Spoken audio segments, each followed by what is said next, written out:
Welcome once again to your poetry class, Stopping by Woods on a Snow Evening by Robert Lee Frost.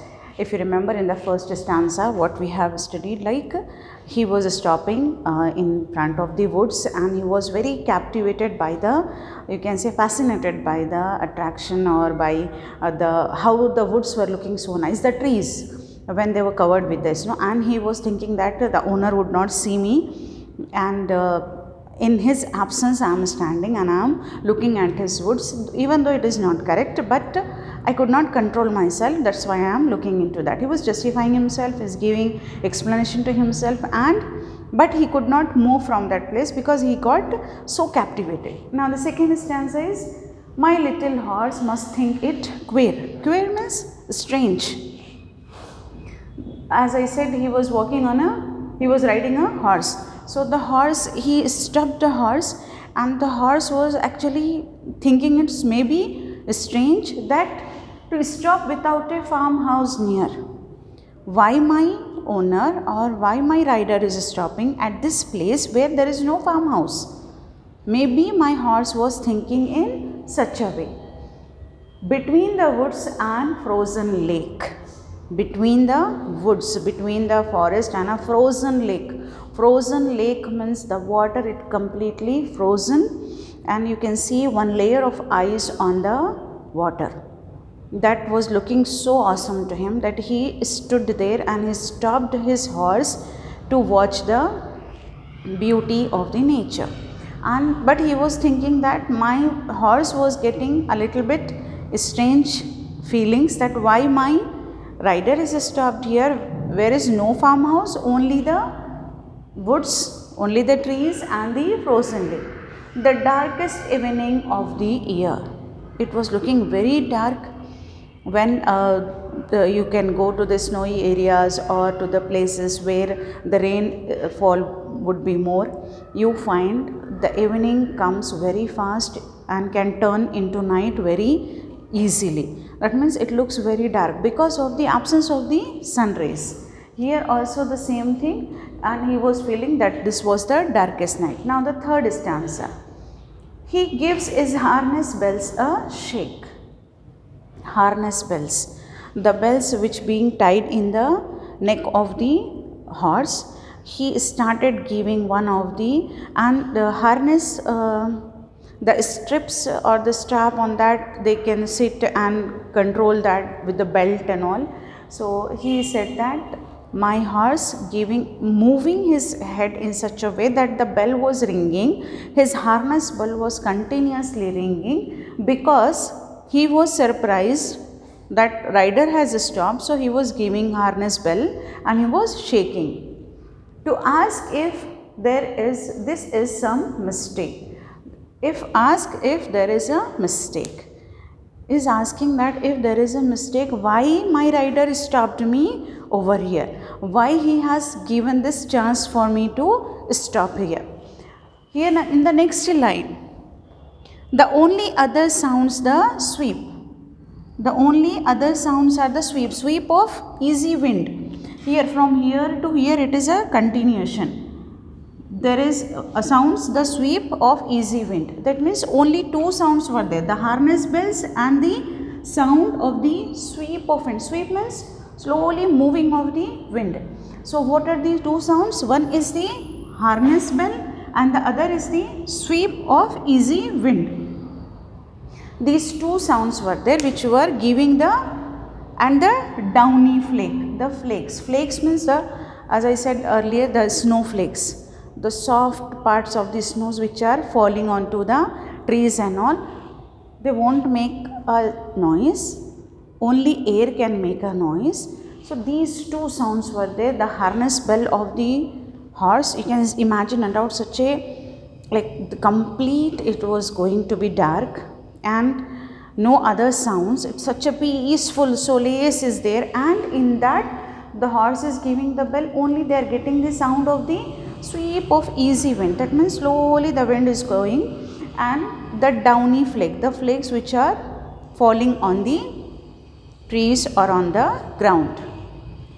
Now the next is that means the overall he is showing the atmosphere of that particular place. Now the next is the fourth stanza. Here the woods are lovely, dark and deep. In these two, you can see that he has mentioned the, you can say, surprised attitude of the horse and the sounds which are coming and how it was creating a music for the particular situation. The scene, the scenic beauty was there, the music of the nature.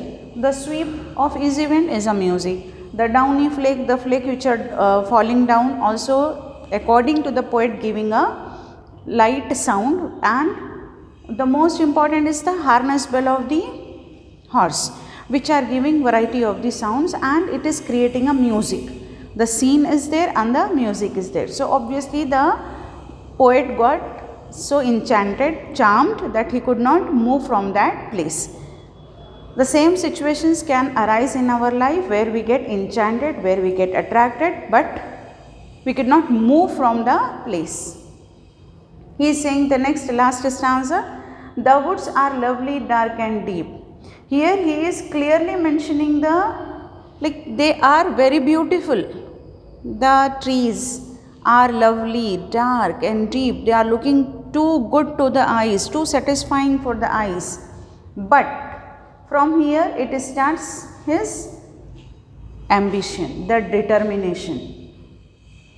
What he has is determination, it is the attraction. What he got attraction here is the woods are lovely, dark and deep. But what the determination he has? But I have promises to keep. That means I have my duties. It is not only the promises, it is the duties, the responsibilities. I have lots of promises and I have lots of duties and responsibilities to fulfill. To complete my journey of life, I have many things to do. I have lot of responsibilities on my head which I have to fulfill, and miles to go. Miles to go means I have a long journey to complete. It's not about how many span of years you are living. It's about how many responsibilities you have to fulfill. So here it is, he is not talking about how many you can say the distance to cover. Miles to go means here he is talking about how many things he has to cover, how many you can say responsibilities he has to shoulder. So miles to go before I sleep. Here the meaning sleep means death.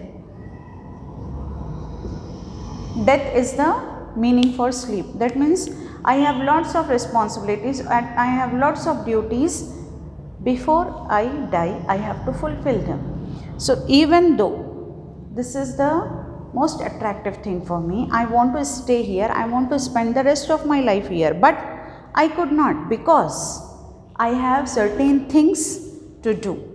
That means till here he was captivated, and suddenly he got out of that captivation, he got released free, he got freedom, and he started thinking, no, I could not stay here, I could not stop at one place.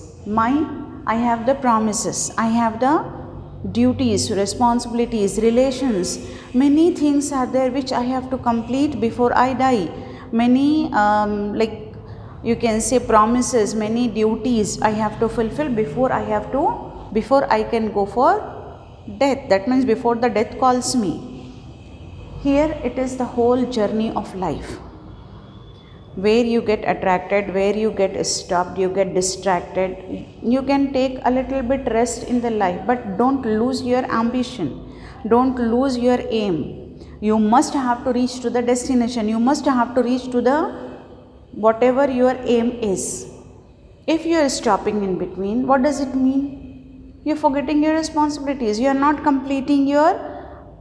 fulfilling your responsibilities or duties, not the promises. Whatever you have promised, whatever you thought of, whatever you have decided, you are determined. Your determination should be continued before dying. As I said earlier, taking birth and dying or going to die. From in between these, from birth to death, the life what we live, the life how we spend is countable. and we are accountable to the Creator for what we have done during these specific days of our life. So we have to think about that whatever our responsibilities, our priorities, our duties, everything we have to complete before the death captures us. So the world is a place where there is a lot of beauty of everything. We can get attracted. Even we can take the example for money. You can get lot of money somewhere, but maybe that's not the place for you.